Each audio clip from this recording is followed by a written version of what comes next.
En este preciso instante, mientras el sonido de mi voz llega a tus oídos, existe un objeto fabricado por manos humanas que se encuentra más solo que cualquier otra cosa en la historia de la creación. No está flotando en la órbita baja, donde la Tierra todavía llena el cielo como un inmenso escudo azul.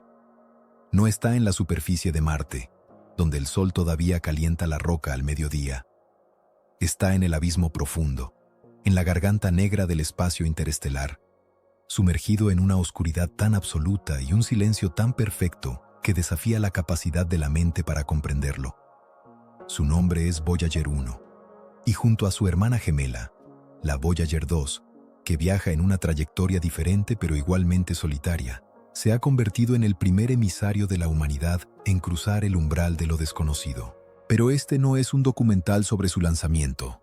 No estamos aquí para recordar con nostalgia el verano de 1977, ni para celebrar las fotos granulosas de Júpiter y Saturno que llenaron las portadas de las revistas hace medio siglo.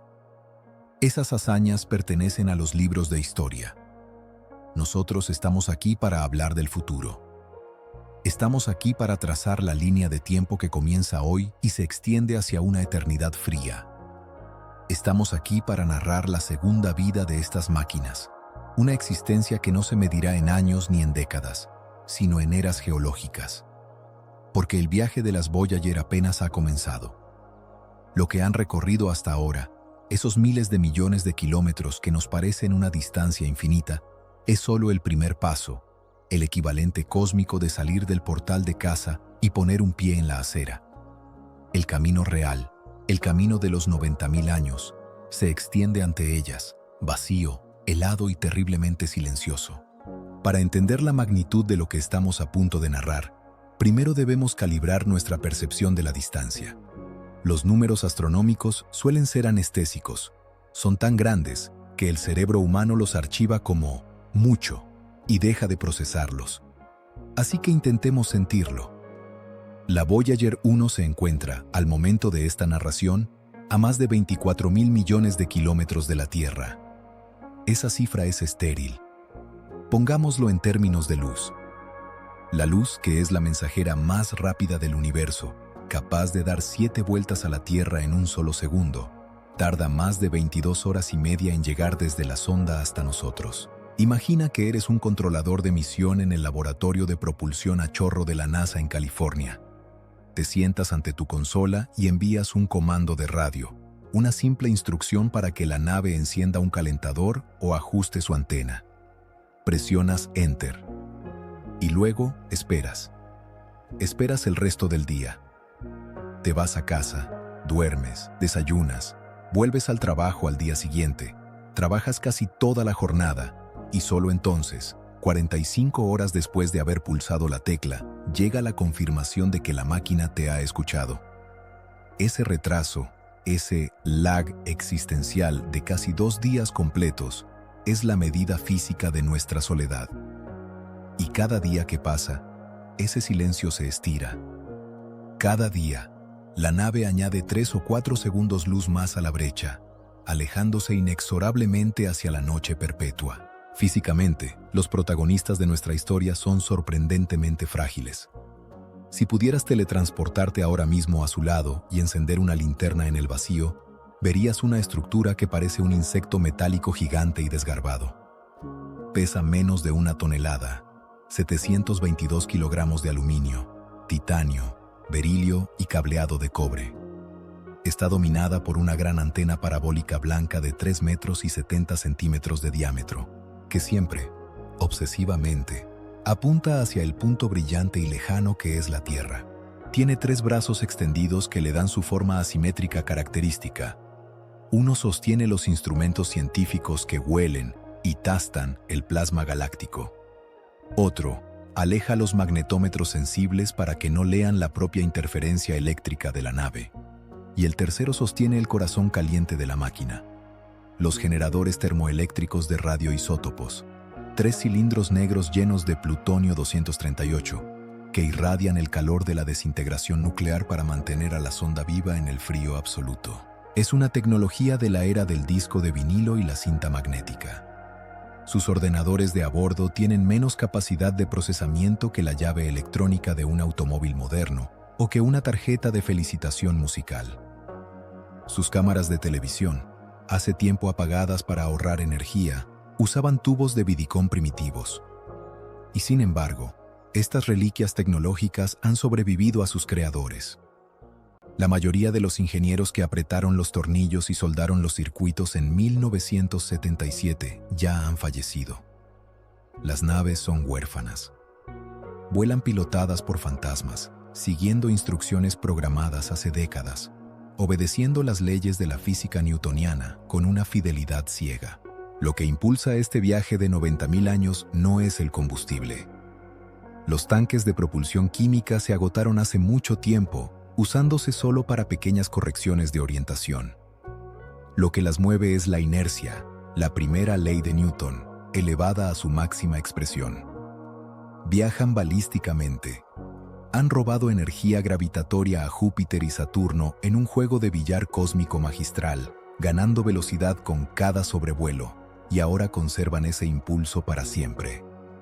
La Voyager 1 se aleja del Sol a una velocidad de escape de 17 km por segundo. Esos son 61.000 km por hora. A esa velocidad, podrías cruzar los Estados Unidos de costa a costa en menos de 4 minutos. Es una bala disparada hacia la eternidad. Pero, ¿hacia dónde van? ¿Y dónde están realmente? Los titulares de prensa en 2012 proclamaron con entusiasmo que la Voyager 1 había salido del sistema solar. Pero eso es una verdad a medias, una simplificación técnica que oculta la verdadera escala de nuestra prisión gravitatoria. Lo que las naves cruzaron fue la heliopausa. Esa es la frontera del viento, el límite donde el flujo de partículas cargadas que escupe el Sol, el viento solar, choca y se detiene contra el medio interestelar, el gas frío que llena la galaxia. Es una frontera magnética y de partículas, sí, pero no es la frontera de la gravedad. La gravedad del Sol tiene brazos mucho más largos. Se extiende billones de kilómetros más allá, dominando el movimiento de objetos lejanos. Delante de las Voyager, invisible en la oscuridad, se encuentra la verdadera estructura final del sistema solar, la nube de Oort. Es una esfera colosal, un capullo inmenso de billones de cometas congelados, rocas de hielo y escombros primigenios que sobraron de la formación de los planetas hace 4.500 millones de años. La nube de Oort es la cáscara del huevo en el que vivimos. Y las Voyager todavía están en la clara del huevo, muy lejos de la cáscara. A su velocidad actual de 61.000 km por hora, a la Voyager 1 le tomará otros 300 años simplemente llegar al borde interior de la nube de Oort. Y una vez que entre en ese bosque de cometas oscuros, le tomará 30.000 años cruzarlo y salir por el otro lado. Solo entonces, en el año 32.026 aproximadamente, habrán salido verdaderamente del sistema solar. Solo entonces serán libres. Por eso hablamos de un viaje de 90.000 años. Porque ese es el tiempo estimado para que las sondas no solo salgan de nuestra vecindad, sino para que la deriva estelar las lleve cerca de otra estrella por primera vez. Es un viaje hacia la soledad total. Un viaje donde el Sol se convertirá en una estrella más, indistinguible de las demás, perdida en la constelación de la Vía Láctea. Un viaje donde la Tierra dejará de ser visible incluso para los telescopios más potentes, reducida a menos que un píxel, a nada. Sin embargo, adherido al costado de cada una de estas naves frágiles, hay un objeto circular protegido por una cubierta de aluminio. Es un objeto que brilla con el lustre del oro. Es nuestra botella lanzada al océano cósmico. Mientras los sistemas electrónicos fallan, mientras el plutonio se enfría y la nave se convierte en un ladrillo de metal inerte, ese disco permanecerá. Es la memoria de un mundo que quizás ya no exista para cuando alguien lo encuentre. En los próximos bloques, desglosaremos esta odisea. Veremos qué hay en ese disco, cómo cruzaremos la frontera final, y qué le sucederá al metal y al mensaje cuando pasen 1 millón de años en el vacío. El viaje solitario ha comenzado. Dentro de unos pocos años, quizás a mediados de la década de 2030, El último instrumento científico de la Voyager se apagará. El generador de radioisótopos dejará de producir la electricidad mínima necesaria para alimentar los circuitos, y la mente electrónica de la nave morirá. Los transmisores dejarán de enviar datos. La nave se convertirá en un objeto inerte, un trozo de metal frío y mudo cayendo por el pozo sin fondo de la galaxia. Pero, paradójicamente, es en ese momento de muerte tecnológica cuando comenzará la verdadera misión de la Voyager. Dejará de ser una sonda científica para convertirse en un relicario. Dejará de ser una máquina para convertirse en un mensaje. Adherido al fuselaje exterior de la nave, expuesto al vacío pero protegido por una cubierta de aluminio ultrapuro, viaja el objeto que define el alma de este proyecto, el disco de oro de la Voyager. Oficialmente llamado The Sounds of Earth, los sonidos de la Tierra, es un disco fonográfico de cobre de 30 centímetros de diámetro, bañado en oro, diseñado para durar 1.000 millones de años. Es, sin hipérbole, el objeto humano con la mayor esperanza de vida de todos los que hemos fabricado. Mucho después de que las pirámides de Egipto se hayan convertido en arena por la erosión eólica, mucho después de que los continentes de la Tierra hayan cambiado de forma por la tectónica de placas, y quizás mucho después de que nuestra propia especie se haya extinguido o transformado en algo irreconocible, este disco seguirá intacto, brillando en la oscuridad interestelar, esperando una aguja que quizás nunca llegue. La decisión de incluir este mensaje fue un acto de audacia filosófica liderado por el astrónomo Carl Sagan y su equipo en la Universidad de Cornell.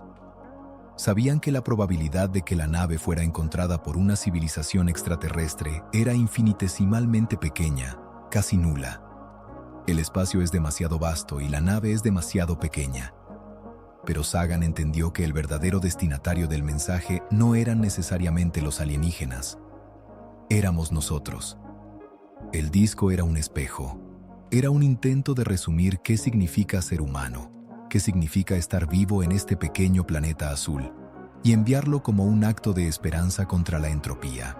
Físicamente, el disco es una obra maestra de la ingeniería de la simplicidad. En una era donde las computadoras digitales comenzaban a despegar, Sagan y el pionero Frank Drake optaron por una tecnología analógica, el surco de un vinilo. ¿Por qué? Porque lo digital requiere códecs, software y protocolos que una cultura alienígena no podría adivinar. Pero lo analógico es físico. Si tienes ojos o sensores táctiles y entiendes la física básica, puedes ver que el disco tiene un surco espiral. Puedes deducir que, si lo haces girar y colocas una aguja en el surco, la vibración producirá información. Para facilitar esto, la cubierta del disco tiene grabadas instrucciones diagramáticas. Un dibujo de cómo colocar la aguja, que viene incluida en un cartucho al lado del disco. A qué velocidad girarlo, ilustrado mediante la transición hiperfina del átomo de hidrógeno, una constante universal de tiempo. Y cómo convertir las señales de video en imágenes. El contenido del disco es una mixtape de la humanidad curada en solo 6 semanas frenéticas en el verano de 1977. El equipo tuvo que enfrentarse a la pregunta más difícil imaginable. Si solo tienes 1 gigabyte de espacio, en términos modernos, para explicar la Tierra a un extraño que nunca ha visto un árbol, ni sentido el amor, ni escuchado música, ¿qué incluyes? ¿Y qué dejas fuera? La selección final es un testamento de optimismo secular. El disco contiene 115 imágenes codificadas en forma de sonido analógico. Si los alienígenas logran decodificarlas, verán fotografías de nuestra realidad, un diagrama de nuestra ubicación en la galaxia, definiciones matemáticas, la estructura del ADN, anatomía humana. Aunque la NASA censuró una foto de un hombre y una mujer desnudos por miedo a la reacción política conservadora en la Tierra, cambiándola por siluetas, imágenes de animales, plantas, paisajes, arquitectura, desde chozas hasta el Taj Mahal y el Golden Gate, gente comiendo, bebiendo y trabajando. Curiosamente, no hay imágenes de guerra, ni de pobreza, ni de enfermedad, ni de religión explícita. Sagan decidió que no queríamos enviar nuestros fracasos al cosmos. Queríamos ser recordados por nuestros mejores momentos. Es una versión idealizada de nosotros mismos, una foto de perfil de la humanidad retocada para la posteridad. Luego están los sonidos. El disco incluye una sección de audio llamada Los sonidos de la Tierra. El viento, la lluvia, el trueno, el rugido de los volcanes y los terremotos, el canto de las ballenas jorobadas, el aullido de un perro domesticado, el sonido de un beso, el llanto de un bebé y las palabras de una madre consolándolo. También contiene saludos en 55 idiomas, desde el antiguo acadio, una lengua muerta hace milenios, que dice que todo esté bien, hasta el saludo moderno de un niño americano. Hola de parte de los niños del planeta Tierra. Es una torre de Babel sonora enviada para confundir o deleitar a las estrellas. Pero el corazón emocional del disco es la música. Sagan creía que la música era la única forma de comunicar emociones humanas que la lógica pura no podía transmitir. La selección musical es ecléctica y sublime. Bach, Mozart, Beethoven y Stravinsky representan la complejidad de la música clásica occidental. Pero también hay música de gamelán de Java, percusión de Senegal, cantos de iniciación de niñas pigmeas del Zaire, flautas de pan de las Islas Salomón y raga india. Y, en una decisión controvertida pero genial, incluyeron rock and roll. Johnny B. Good, de Chuck Berry. Un biólogo comentó sarcásticamente: envía más Chuck Berry, sugiriendo que los alienígenas querrían bailar. Quizás la pista más conmovedora sea Dark Was the Night, Cold Was the Ground, del músico de blues ciego Blind Willie Johnson. Es una canción sin letra, solo un zumbido y un gemido de guitarra slide que expresa una soledad y un dolor existencial profundos. Sagan insistió en incluirla porque decía que la experiencia humana no es solo alegría y matemáticas, también es sufrimiento, soledad y la lucha por encontrar luz en la oscuridad. Quería que los extraterrestres supieran que también sentimos dolor.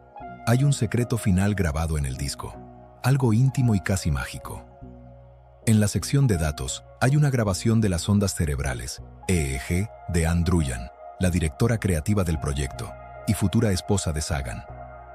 Durante la grabación, Ann meditó sobre la historia de las ideas, sobre la violencia y la pobreza del mundo, y sobre lo que significaba estar enamorada. Ella acababa de darse cuenta de que amaba a Carl Sagan días antes. Así que, codificado físicamente en los surcos de cobre del disco, viaja el sonido eléctrico de una mujer humana enamorada. Si una civilización avanzada tiene la tecnología para descifrar pensamientos a partir de patrones neuronales grabados, leerán literalmente la mente de una persona enamorada. La cubierta del disco también sirve como un reloj radiactivo. En una esquina hay una muestra ultra pura de uranio 238 galvanizado. El uranio se desintegra a una velocidad conocida y constante. Tiene una vida media de 4.500 millones de años. Si alguien encuentra la nave dentro de 1.000 millones de años, podrá analizar cuánto uranio se ha convertido en plomo y calcular exactamente cuánto tiempo ha pasado desde que la nave fue lanzada. Hemos enviado nuestra propia fecha de caducidad. El disco de oro es, en última instancia, un acto de humildad. Reconoce que no somos el centro del universo, pero afirma que existimos y que importamos, al menos para nosotros mismos. Convierte a la Voyager en algo más que ferralla espacial. La convierte en un lugar sagrado. Es una botella lanzada al mar más grande y oscuro que existe, con la esperanza irracional de que, en alguna orilla lejana de la galaxia, alguien la recoja, descifre los garabatos y sepa que, una vez, en un pequeño planeta de agua líquida, orbitando una estrella amarilla ordinaria, hubo una especie que sentía, que buscaba y que amaba la música. Y así, con este tesoro de memoria adherido a su costado, la nave continúa su caída silenciosa hacia el futuro, llevando la risa de Mozart y el blues de Blind Willie Johnson a lugares donde el sonido no puede propagarse, cantando eternamente para nadie en la Catedral del Vacío. Para que existiera un viaje de 90.000 años, primero tuvo que ocurrir un milagro de geometría celestial. A menudo nos felicitamos por nuestra ingeniería, celebrando la inteligencia de los científicos de la NASA que diseñaron estas máquinas inmortales. Pero la humilde verdad es que las Voyager no son solo producto del ingenio humano. Son el resultado de un accidente de tráfico cósmico increíblemente afortunado. Si la humanidad hubiera alcanzado la era espacial 20 años más tarde, o incluso 10 años más tarde, las Voyager nunca habrían salido del sistema solar. Se habrían quedado atrapadas en órbitas inútiles o habrían tardado medio siglo en llegar a Neptuno. El hecho de que estemos narrando esta historia hoy se debe a que, en la década de 1960, la Tierra recibió una invitación del universo que no podíamos rechazar. Una alineación planetaria que ocurre solo una vez cada 176 años. La historia comienza en 1965, en una oficina llena de humo y papel milimétrico en el Laboratorio de Propulsión a Chorro, JPL, en California. Un joven estudiante de doctorado llamado Gary Flandro estaba encargado de calcular posibles trayectorias para futuras misiones a los planetas exteriores. En aquel entonces, Júpiter y Saturno eran vistos como destinos lejanos, y Urano y Neptuno como casi inalcanzables. Con la tecnología de cohetes químicos de la época, un viaje directo a Neptuno requeriría 30 años de tránsito, demasiado tiempo para que la electrónica y la paciencia de los congresistas que aprobaban los presupuestos sobreviviera. Pero mientras Flandro trazaba las posiciones futuras de los gigantes gaseosos, notó un patrón extraño. A finales de la década de 1970, los 4 planetas gigantes, Júpiter, Saturno, Urano y Neptuno, se organizarían en un arco largo y elegante en el mismo lado del Sol. Era una configuración rara. La última vez que había ocurrido, Thomas Jefferson era presidente de los Estados Unidos y Napoleón estaba conquistando Europa. La próxima vez que ocurriría sería a mediados del siglo XXII. Esta alineación abría la puerta a una maniobra física que parecía magia negra, la asistencia gravitatoria. La idea era audaz. En lugar de luchar contra la gravedad, la usaríamos. Si lanzábamos una sonda hacia Júpiter, no para aterrizar, sino para pasar rozando su atmósfera trasera, la inmensa gravedad del planeta agarraría la nave y la arrastraría consigo en su órbita alrededor del Sol durante un breve tiempo. Al salir despedida por el otro lado, la nave habría robado un poco del momento angular del planeta. Júpiter se ralentizaría una fracción infinitesimal, indetectable, pero la pequeña sonda ganaría una velocidad tremenda, siendo catapultada como una piedra en una onda. Flandro calculó que, saltando de planeta en planeta, usando a Júpiter para llegar a Saturno para llegar a Urano, y a Urano para llegar a Neptuno, podíamos reducir el tiempo de viaje a Neptuno de 30 años a solo 12. Era el Gran Tour, una oportunidad de visitar 4 mundos por el precio de uno. Pero había un problema. La ventana de lanzamiento era estrecha. Teníamos que lanzar en 1977. Si perdíamos esa fecha, los planetas se dispersarían y la puerta se cerraría hasta el año 2153. Sin embargo, la política estuvo a punto de matar el sueño. Eran tiempos de la guerra de Vietnam y de recesión económica. El plan original de la NASA de construir 4 naves gigantescas y ultracaras para el Gran Tour fue rechazado por el Congreso y la Casa Blanca de Nixon. Era demasiado ambicioso. La misión fue cancelada. En su lugar se aprobó una misión más modesta y barata, el proyecto Mariner Jupiter-Saturn. 2 naves pequeñas diseñadas para durar solo 5 años, con el único objetivo oficial de visitar Júpiter y Saturno. Si sobrevivían a Saturno, bien. Si no, la misión se consideraría un éxito completo. Urano, Neptuno y el espacio interestelar estaban fuera del contrato, pero los ingenieros del JPL son una casta rebelde. Aunque oficialmente estaban construyendo naves para una misión de 5 años, en secreto las diseñaron para el Gran Tour completo. Usaron componentes más resistentes a la radiación de lo necesario. Instalaron sistemas de telecomunicaciones más potentes de lo que Júpiter requería y, crucialmente, seleccionaron una trayectoria de lanzamiento para la Voyager 2 que, si la nave sobrevivía a Saturno y si la NASA conseguía más dinero en el futuro, le permitiría ser desviada hacia Urano y Neptuno. Fue una apuesta clandestina. construyeron una catedral disfrazada de capilla. El lanzamiento fue un drama en 2 actos en el verano de 1977. Curiosamente, la Voyager 2 fue lanzada primero, el 20 de agosto.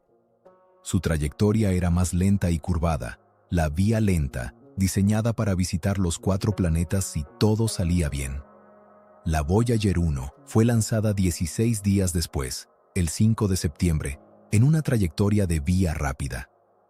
Su objetivo era llegar a Júpiter y Saturno antes que su hermana, pero su misión tenía un precio suicida: para observar de cerca la luna Titán en Saturno, una prioridad científica absoluta debido a su atmósfera densa.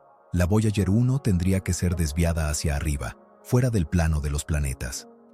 Esa maniobra la expulsaría del sistema solar prematuramente, sacrificando cualquier visita a Urano o Neptuno. Voyager 1 estaba condenada a ser la exploradora solitaria desde el principio, la bala rápida que se sacrifica por la ciencia de Titán. El éxito fue rotundo. Las asistencias gravitatorias funcionaron con una precisión de relojero suizo. En Júpiter, las naves descubrieron volcanes activos en la luna Io, la primera vez que veíamos vulcanismo fuera de la Tierra. Vieron un océano de hielo fracturado en Europa. En Saturno, revelaron que los anillos no eran unos pocos, sino miles de surcos como un disco de vinilo cósmico. Y cuando la Voyager 1 cumplió su misión en Titán y fue desviada hacia el norte galáctico, la Voyager 2 siguió su camino clandestino. La NASA consiguió los fondos extra y la nave, de 5 años, siguió volando, regalándonos las únicas imágenes cercanas que tenemos hasta hoy de Urano, 1986, y Neptuno, 1989. Pero el verdadero legado del Gran Tour no fueron las fotos. Fue la velocidad. Esas asistencias gravitatorias no solo acortaron el viaje entre planetas, le dieron a las naves la velocidad de escape necesaria para abandonar el Sol para siempre. Sin el empujón de Júpiter y Saturno, las Voyager hoy estarían atrapadas en una órbita elíptica larga, destinadas a volver a caer hacia el Sol en el futuro. Gracias a la alineación de 176 años, rompieron las cadenas. Ahora miremos la ironía del destino. Las naves más rápidas de la historia humana fueron construidas con tecnología de los años 70, soldadas a mano, con ordenadores que funcionan con cinta magnética de 8 pistas, y lanzadas por un gobierno que solo quería fotos de Saturno. Y sin embargo, debido a que aprovechamos una ola gravitatoria perfecta en el momento justo, estas máquinas modestas se convirtieron en nuestros primeros objetos interestelares. El Gran Tour terminó oficialmente en 1989, cuando la Voyager 2 pasó Neptuno. Pero la inercia no termina. La velocidad que robaron a los gigantes gaseosos es la misma velocidad que hoy, en el siglo XXI, las empuja hacia la oscuridad a 17 kilómetros por segundo. La alineación de Gary Flandro fue el arco. Las Voyager son la flecha. Y la flecha todavía está en el aire, volando gracias al impulso de un mundo que ya no existe. Después de completar su recorrido triunfal por los gigantes gaseosos, después de reescribir los libros de texto de astronomía y revelar lunas que escupen hielo y volcanes que lloran azufre, la misión visual de las Voyager había terminado. Era el año 1990. La Voyager 1 había pasado la órbita de Plutón y navegaba hacia el norte, por encima del plano eclíptico, alejándose del Sol a una velocidad que aumentaba la distancia en millones de kilómetros cada día. Los ingenieros de la NASA se preparaban para una fase de austeridad. Las cámaras de televisión, los instrumentos que habían consumido tanta energía y memoria, ya no eran necesarios. No había nada ahí fuera para fotografiar. Solo oscuridad. La orden lógica, la orden de ingeniería fría y eficiente, era apagar los sistemas ópticos para siempre, ahorrando unos pocos preciosos vatios de energía para mantener calientes los transmisores. Pero había una voz disidente. Carl Sagan, quien ya había sido el arquitecto intelectual del disco de oro, tenía una última petición, una idea que había estado gestando durante una década. Él no miraba hacia adelante, hacia el vacío. Él quería mirar hacia atrás. Sugirió girar la Voyager 1, orientar sus lentes hacia el centro del sistema solar y tomar una última serie de fotografías. Un retrato de familia, de todos los planetas que habíamos dejado atrás. La resistencia dentro de la NASA fue considerable. Muchos argumentaban que no tenía valor científico. ¿Para qué fotografiar la Tierra desde 6.000 millones de kilómetros? Sería solo un punto de luz indistinguible. Además, había un riesgo técnico real. Apuntar la cámara tan cerca del Sol podría quemar los sensores Vidicon delicados, cegando a la nave antes de tiempo o dañando otros instrumentos. Era una maniobra arriesgada por una foto sentimental. Pero Sagan insistió. Argumentó que, aunque la imagen no tuviera valor científico, tendría un valor existencial incalculable. Sería la primera vez que la humanidad se vería a sí misma desde fuera de su propia cuna. Finalmente, el 14 de febrero de 1990, el día de San Valentín, la orden fue enviada.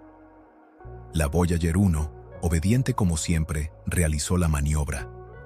Giró sobre su eje, dio la espalda a la eternidad por un momento y buscó en la oscuridad los puntos de luz familiares. Tomó 60 fotogramas. Capturó a Neptuno, Urano, Saturno, Júpiter y Venus. Marte y Mercurio se perdieron en el resplandor solar. Pero en uno de esos fotogramas, en una imagen de ángulo estrecho tomada con filtros de color violeta, azul y verde, apareció algo que cambiaría nuestra percepción del cosmos para siempre. La imagen, cuando fue finalmente descargada y procesada en la Tierra meses después, no era impresionante técnicamente. Estaba llena de ruido estático, rayos de luz dispersa, artefactos ópticos causados por la reflexión de la luz solar en la lente de la cámara. Cruzaban el encuadre como bandas de colores pálidos. Parecía una foto defectuosa, velada. Pero allí, suspendido en uno de esos rayos de luz, como una mota de polvo atrapada en un rayo de sol que entra por la ventana de una tarde de domingo, había un punto. Un píxel. Un pequeño punto azul pálido, casi imperceptible, que ocupaba menos de 0.12 píxeles de la imagen. Ese punto era nosotros. Ese punto azul pálido, Pale Blue Dot, es la fotografía más solitaria jamás tomada. Al mirarla, la distancia golpea al espectador con la fuerza de un martillo. Desde 6.000 millones de kilómetros, la Tierra no muestra fronteras nacionales. No se ven los continentes. No se ve la Gran Muralla China, ni las luces de las ciudades, ni el azul profundo de los océanos. Toda la complejidad de nuestro mundo, toda la biología, la geología y la historia, se comprime en un punto de luz frágil que podría ser borrado por un grano de polvo en la lente. Carl Sagan, al ver la imagen, escribió una reflexión que se ha convertido en el salmo secular de la era espacial. Sus palabras transformaron ese píxel en una lección de humildad. Nos recordó que en ese punto está todo el mundo que amas, todo el mundo que conoces, todo el mundo del que has oído hablar. Nos recordó que cada ser humano que ha existido vivió su vida allí. La suma de todas nuestras alegrías y sufrimientos, miles de religiones seguras de sí mismas, ideologías y doctrinas económicas, cada cazador y recolector, cada héroe y cobarde, cada creador y destructor de civilizaciones, cada rey y campesino, cada joven pareja enamorada, cada madre y padre, cada niño esperanzado, cada inventor y explorador, cada maestro de moral, cada político corrupto, cada superestrella, cada líder supremo, cada santo y pecador en la historia de nuestra especie vivió ahí, en una mota de polvo suspendida en un rayo de sol. La imagen expuso la locura de nuestras vanidades humanas. Piensa en los ríos de sangre vertidos por tantos generales y emperadores para que, en la gloria y el triunfo, pudieran convertirse en los amos momentáneos de una fracción de ese punto. Piensa en las crueldades sin fin visitadas por los habitantes de una esquina de este píxel sobre los habitantes apenas distinguibles de alguna otra esquina. Cuán frecuentes sus malentendidos, cuán ávidos están de matarse los unos a los otros, cuán fervientes son sus odios. Nuestras posturas, nuestra importancia imaginaria, la ilusión de que tenemos alguna posición privilegiada en el universo, son desafiadas por este punto de luz pálida. La Voyager nos enseñó que la Tierra es un escenario muy pequeño en una vasta arena cósmica. Nos mostró que la oscuridad es la norma y la luz es la excepción. nos mostró que, hasta donde sabemos, la Tierra es el único mundo conocido hasta ahora que alberga vida. No hay ningún otro lugar, al menos en el futuro cercano, al cual nuestra especie pueda migrar. Visitar, sí. Asentarse, aún no. Nos guste o no, por el momento la Tierra es donde tenemos que quedarnos. 34 minutos después de tomar esa foto, las cámaras de la Voyager 1 se apagaron para siempre. El software de a bordo fue reescrito para eliminar el código que controlaba las cámaras, liberando memoria para otros instrumentos. La nave se quedó ciega voluntariamente. Fue un acto final de cierre. La Voyager ya no necesitaba ver, ahora necesitaba sentir. Su misión visual había concluido. Comenzaba su misión táctil. Sentir el viento interestelar, medir el campo magnético de la galaxia, escuchar el plasma. La imagen del punto azul pálido fue el último regalo de la Voyager a sus creadores. Fue una despedida visual. Después de eso, la nave se dio la vuelta una vez más, orientando su gran antena blanca hacia ese punto invisible que acababa de fotografiar, y continuó su caída hacia la noche. Ahora, cada vez que miramos hacia la constelación de Ofiuco, donde se encuentra la Voyager 1, debemos recordar que hay una máquina ciega allí fuera, volando en el silencio, que guarda en su memoria magnética borrada la última visión de un hogar que se hace más pequeño cada segundo. Ella ya no puede vernos. Pero nosotros, gracias a esa imagen, nunca deberíamos dejar de vernos a nosotros mismos con la humildad que ese punto exige. El obturador se cerró, la oscuridad descendió, y el viaje de 90.000 años entró en su fase de ceguera. Después de que la cámara se apagara en 1990, la Voyager 1 entró en una larga hibernación mediática. Durante más de 2 décadas, el público en general se olvidó de ella. Era una nota al pie en las noticias, un objeto viejo que seguía alejándose. Pero en las pantallas de datos del laboratorio de propulsión a chorro, la actividad nunca cesó. Los científicos sabían que la nave se acercaba a una frontera invisible, un límite físico que ningún objeto humano había tocado jamás: la heliopausa. Para entender este momento, debemos imaginar el sistema solar no como un conjunto de órbitas planas, sino como una burbuja gigantesca que viaja por el espacio. Nuestro Sol no es una bombilla estática, es un reactor de fusión que escupe violentamente toneladas de partículas cargadas, protones y electrones, en todas direcciones a 1.000.000 de kilómetros por hora. A este flujo lo llamamos viento solar. Este viento infla una burbuja magnética inmensa, la heliosfera, que nos protege. Dentro de la burbuja, el clima es solar, pero fuera, en el espacio interestelar, sopla otro viento. El viento de la galaxia, compuesto por nubes frías de gas y polvo y rayos cósmicos letales de supernovas que explotaron hace millones de años. Durante 35 años, la Voyager viajó protegida dentro de esta burbuja cálida. Pero el 25 de agosto de 2012, los sensores de la nave detectaron algo que hizo que los corazones de los físicos se detuvieran. No fue un muro físico, no hubo un golpe, fue un cambio en el sabor del espacio. De repente, en cuestión de días, la cantidad de partículas del viento solar que golpeaban la nave cayó en picado, casi a cero.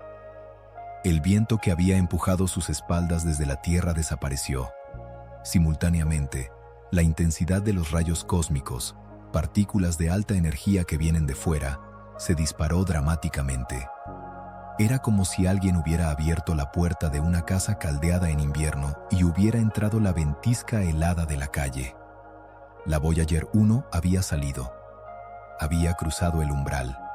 Se había convertido oficialmente en el primer objeto interestelar de la humanidad. Pero la confirmación definitiva no llegó a través de un gráfico, sino a través de un sonido. Uno de los instrumentos más antiguos y robustos a bordo es el PWS, subsistema de ondas de plasma. Este instrumento no graba audio como un micrófono convencional, sino que detecta las vibraciones eléctricas en el gas ionizado, plasma, que rodea la nave. Durante décadas, el plasma solar había sido ruidoso y turbulento. Pero cuando la Voyager cruzó la frontera, el PWS captó algo nuevo, algo inquietante y hermoso. En noviembre de 2012 y luego en la primavera de 2013, una onda de choque provocada por una eyección de masa coronal del Sol, una tormenta solar que viajó años hasta alcanzar a la nave, golpeó el plasma interestelar alrededor de la Voyager. El plasma, ahora denso y frío, vibró como la cuerda de un violín. Cuando los científicos convirtieron esos datos en un archivo de audio audible para el oído humano, escucharon un silbido. Un tono ascendente, constante, agudo y fantasmal. Era el sonido del medio interestelar. Era el sonido de la densidad. La Voyager estaba navegando ahora a través de una niebla galáctica que era 40 veces más densa que el vacío casi perfecto de la burbuja solar. Ese silbido fue la prueba irrefutable. Ya no estábamos en Kansas. Estábamos en el océano profundo. 6 años después, en noviembre de 2018, su hermana gemela, la Voyager 2, cruzó la misma frontera en una dirección diferente. Su cruce confirmó que la heliosfera no es una esfera perfecta. Es una burbuja que respira, que se expande y se contrae con el ciclo solar de 11 años. Voyager 2, curiosamente, encontró una frontera más nítida, menos turbulenta que la Voyager 1, sugiriendo que la burbuja tiene fugas y parches de estabilidad. Además, Voyager 2 logró algo que su hermana no pudo. Cruzó la frontera con su instrumento de plasma, PLS, funcionando, dándonos la primera lectura directa de la temperatura y densidad del agua galáctica. Este momento marca un cambio psicológico profundo en la misión. Mientras estaban dentro de la heliosfera, las naves eran todavía, en cierto sentido, súbditas del Rey Sol. Estaban en su territorio. Ahora, son ciudadanas de la Vía Láctea. Están expuestas a la intemperie de la galaxia sin filtro. El bombardeo de radiación es más intenso. El frío es más absoluto. La misión interestelar Voyager ya no se trata de descubrir nuevos mundos, sino de caracterizar la nada. Están mapeando la forma del campo magnético galáctico, que se enrosca y se retuerce de formas que los modelos teóricos no predijeron. Están midiendo la turbulencia del gas que llena el espacio entre las estrellas. Están actuando como boyas meteorológicas en un mar donde la próxima costa está a años luz de distancia. Pero cruzar esta frontera tiene un costo. La energía necesaria para transmitir estos datos desde el exterior es cada vez mayor, y la fuente de poder se está muriendo. El acto de cruzar la heliopausa fue el último gran hito científico que las naves pudieron presenciar con todos sus sentidos despiertos.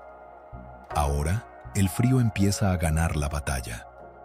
La euforia de 2012 y 2018 ha dado paso a la realidad de la entropía. Las naves están en territorio alienígena y sus voces se están apagando. La inmortalidad física de las Voyager tiene un precio, y ese precio se paga en vatios. A diferencia de las sondas que orbitan Marte o la Tierra, las Voyager no pueden usar paneles solares. A esta distancia, el Sol es tan tenue que un panel solar tendría que ser del tamaño de un campo de fútbol para encender una bombilla. Por eso, el corazón de estas naves es nuclear. Llevan generadores termoeléctricos de radioisótopos, RTG. 3 cilindros llenos de esferas de plutonio, 238, que, al desintegrarse naturalmente, generan calor. Ese calor se convierte en electricidad. Pero la física nuclear es inexorable. El plutonio tiene una vida media de 88 años. Cada año que pasa, el fuego radiactivo se enfría un poco más. Las naves pierden aproximadamente 4 vatios de potencia cada año. Durante décadas, los ingenieros de la NASA han gestionado este declive con una maestría asombrosa, apagando sistemas redundantes, cámaras y calentadores no esenciales para mantener el cerebro y la radio encendidos. Pero estamos llegando al final de la cuerda. Hemos entrado en la era del triaje energético. Desde el año 2020, la NASA ha tenido que tomar decisiones desgarradoras. Han tenido que apagar los calentadores de varios instrumentos científicos, dejándolos expuestos al frío brutal del espacio, 270 grados. Milagrosamente, algunos instrumentos siguieron funcionando a temperaturas para las que no fueron diseñados, pero otros se congelaron y murieron al instante. Es una amputación controlada. Para que el cerebro sobreviva, las extremidades deben sacrificarse.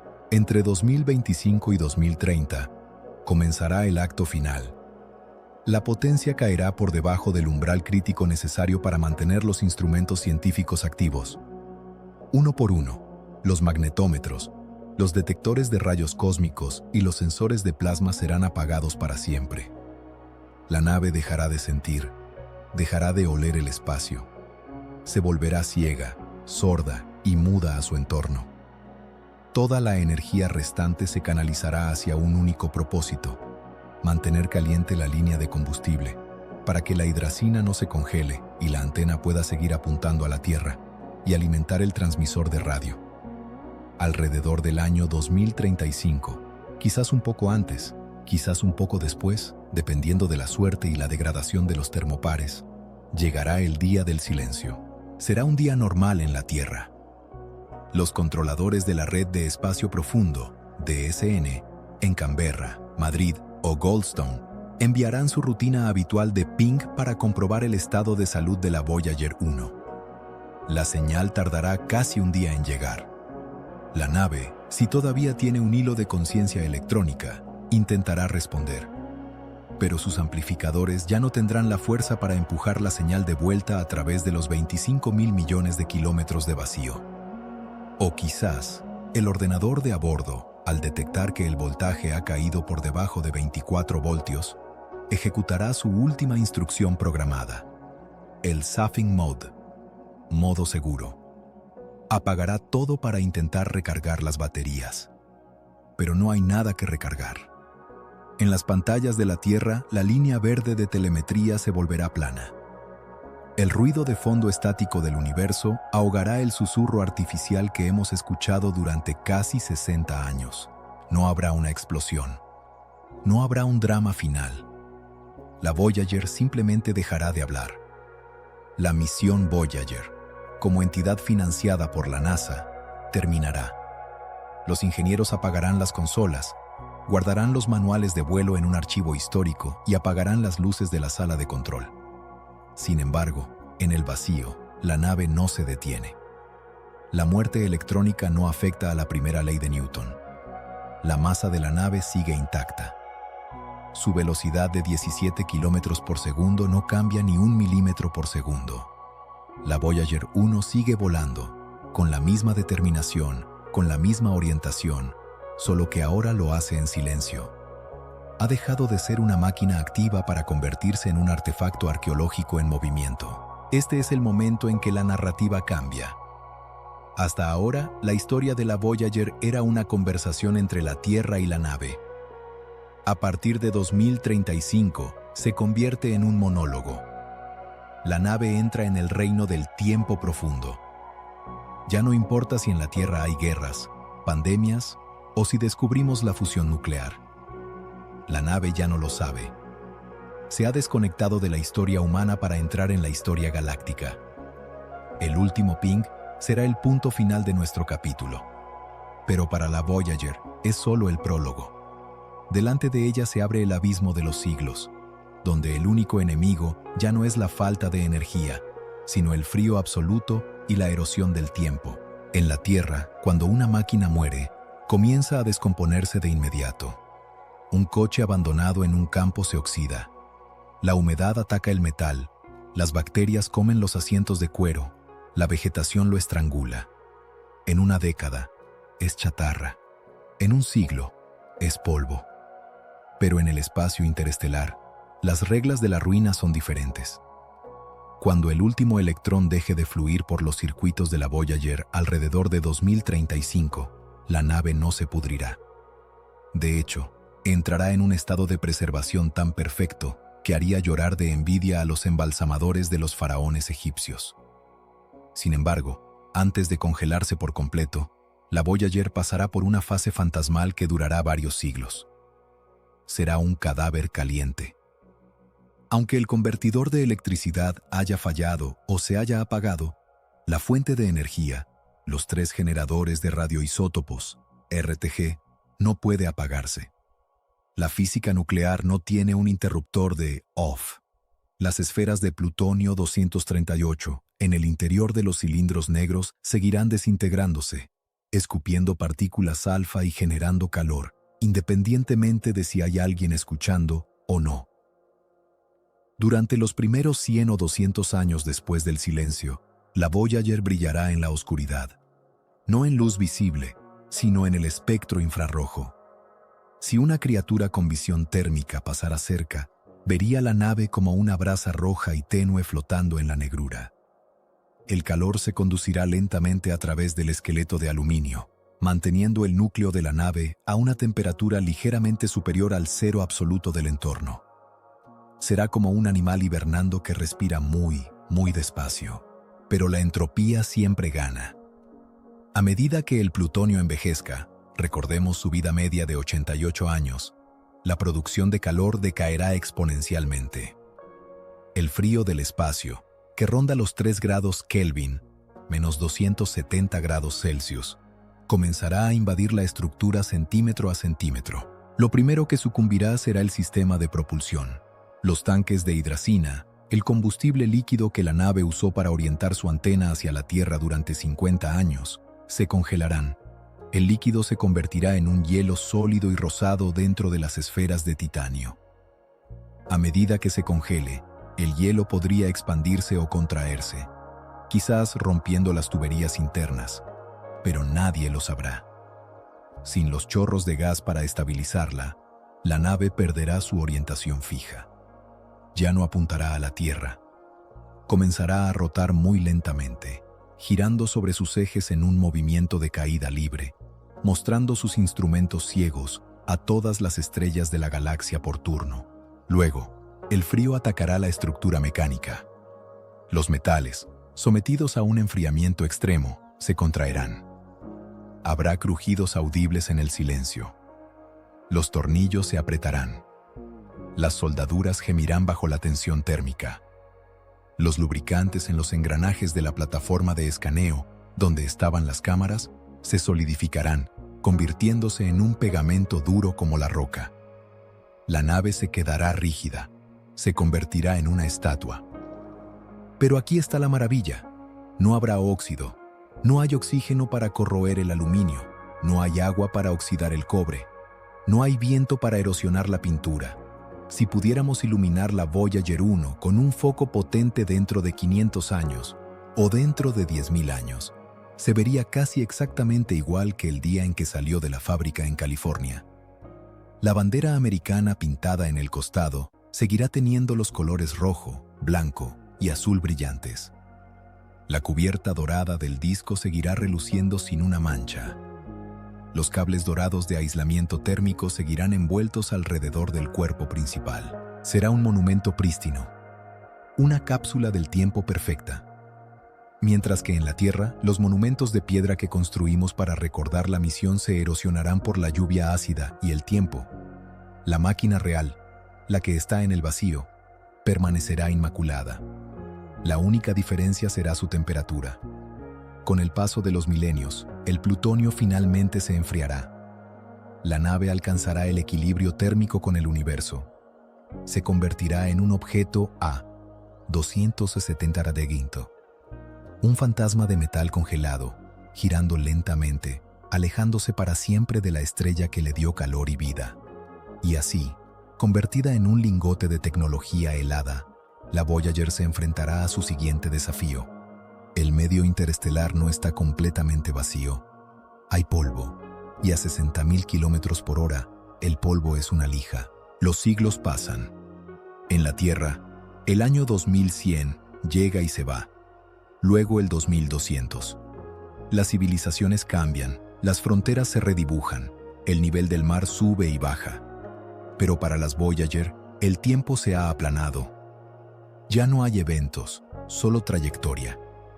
Sin embargo, aunque la nave está muerta y congelada, no viaja por un vacío perfecto. El vacío es un concepto teórico. La realidad es que el espacio interestelar es una sopa muy, muy diluida de gas y polvo. Y cuando te mueves a 17 kilómetros por segundo, esa sopa se convierte en una lija. Durante los primeros 300 años de su viaje póstumo, digamos, del año 2035 al año 2335, la Voyager se enfrenta a la erosión del medio interestelar. El enemigo principal son los granos de polvo cósmico. Son partículas microscópicas, más pequeñas que el humo del cigarrillo, compuestas de silicatos, carbono y hielo. Flotan en el espacio entre las estrellas. Si estuvieras quieto, serían inofensivas. Pero la Voyager choca contra ellas a una velocidad 60 veces mayor que la de una bala de rifle. A esa velocidad, incluso un grano de polvo del tamaño de una bacteria golpea con una energía cinética capaz de vaporizar metal. Cada impacto crea un cráter microscópico en la piel de la nave. Es un proceso de chorro de arena, sandblasting, a escala atómica. Con el paso de las décadas y los siglos, las superficies brillantes y pulidas de la Voyager, el aluminio de los puntales, el oro de las mantas térmicas, comenzarán a perder su lustre. Se volverán mate. Se llenarán de picaduras microscópicas. La nave, que una vez brilló como una joya tecnológica, se volverá gris y rugosa, adquiriendo la pátina de un artefacto antiguo. Pero aquí entra en juego un golpe de suerte en el diseño, o más bien, en la geometría del viaje. Recordemos que la Voyager pasó su vida operativa apuntando su gran antena blanca hacia la Tierra. Como la Tierra está detrás de ella, cerca del Sol, la nave ha viajado la mayor parte del tiempo de espaldas. Su antena parabólica delicada mira hacia atrás, protegida por el cuerpo robusto de la nave, que actúa como un escudo improvisado. La cara que la Voyager ofrece al viento interestelar y al polvo es su parte inferior, su chasis blindado y el tanque de combustible esférico. Esto es crucial para la supervivencia del disco de oro. El disco está montado en el lateral del fuselaje. Debido a la orientación de la nave, el disco no recibe el impacto directo del polvo de cara, sino que recibe impactos rasantes. Además, la cubierta de aluminio que protege el disco está diseñada precisamente para esto. Esa tapa sufrirá la peor parte del bombardeo. Se picará, se erosionará, quizás se borren parcialmente los diagramas grabados en la superficie después de millones de años. Pero el disco de cobre en su interior, con los surcos de la música y las fotos, permanecerá sellado y seguro, como una perla dentro de una ostra de metal abollada. Mientras la erosión continúa, la nave cruza distancias que desafían la imaginación. Durante estos primeros 300 años de silencio, la Voyager recorre aproximadamente 1 billón de kilómetros más. Se aleja tanto que el Sol deja de ser un disco visible. Si un astronauta fantasma estuviera sentado en la nave mirando hacia atrás, vería que el Sol se ha convertido simplemente en la estrella más brillante del cielo. Una magnitud, 16. Todavía capaz de proyectar sombras débiles, pero incapaz de calentar nada. El resto de las estrellas permanecen fijas. 300 años no son nada para el movimiento estelar. Las constelaciones se ven exactamente igual que desde la Tierra. La Voyager está suspendida en una paradoja. Se mueve a una velocidad vertiginosa, pero el paisaje parece congelado. Y entonces, alrededor del año 2300 o 2400 de nuestra era, los sensores, si estuvieran encendidos, detectarían un cambio sutil en la gravedad. La densidad de objetos potenciales aumentaría teóricamente. La nave estaría llegando a la costa del sistema solar verdadero. Hasta ahora, la Voyager ha estado navegando por el puerto y las aguas costeras. Pero ahora, después de siglos de viaje, llega al océano abierto. Llega al borde interior de la estructura más grande y misteriosa de nuestro hogar, la nube de Oort. Es el caparazón esférico que envuelve al Sol, el criadero de los cometas. Y cruzarlo no será cosa de un fin de semana. Será el viaje de una era. La nave, picada, fría y ciega, se adentra en la oscuridad profunda. El verdadero aislamiento comienza ahora. Corre el año 2325, más o menos. En la Tierra, la fecha es solo una curiosidad en el calendario. Quizás los humanos hayan colonizado Marte, quizás hayamos retrocedido a una era pretecnológica, o quizás seamos una mente colmena digital. Pero para la Voyager 1, la fecha marca un hito físico. Después de 300 años de caída libre desde que se apagó su voz, la nave cruza una línea invisible en la cartografía galáctica. Entra en la nube de Oort. Para entender dónde estamos, debemos olvidar los diagramas del sistema solar que vimos en la escuela primaria. Esos mapas planos que muestran al Sol, la Tierra, Júpiter y Plutón terminan abruptamente. Nos hacen creer que el sistema solar es un disco pequeño. Pero la realidad es que nuestro hogar es una esfera gigantesca. Si el Sol fuera una naranja en el centro de un estadio de fútbol, los planetas, incluido Plutón, estarían a unos pocos centímetros de la piel de la naranja. Pero la nube de Oort sería las gradas del estadio. Es una cáscara inmensa, un globo de escombros helados que envuelve todo nuestro sistema y se extiende hasta casi un año luz de distancia. Al entrar en esta región, la Voyager se convierte en una intrusa en el cementerio de la formación planetaria.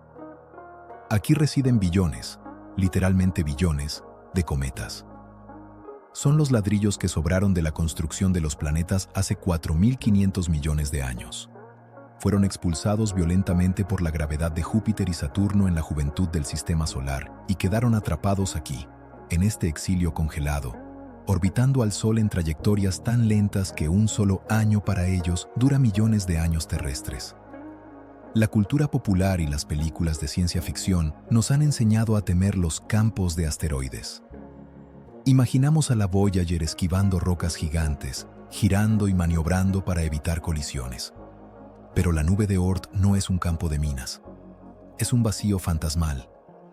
Aunque hay billones de objetos, el volumen de espacio es tan incomprensiblemente vasto que la distancia media entre dos cometas es de decenas de millones de kilómetros. La Voyager no verá nada. No habrá un momento dramático de entrada. Simplemente estará navegando por la oscuridad y, estadísticamente, sabremos que ya no está sola. Estará rodeada de icebergs invisibles.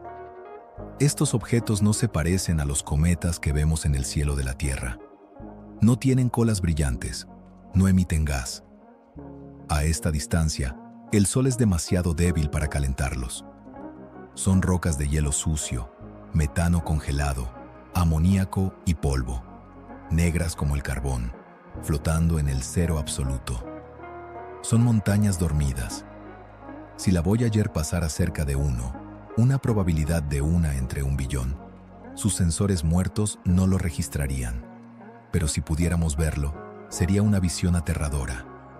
Una mole negra bloqueando las estrellas, un cadáver geológico esperando una perturbación gravitatoria que lo empuje hacia el interior del sistema solar para convertirse, dentro de miles de años, en un cometa visible para nuestros descendientes. Este es el reino de la gravedad débil.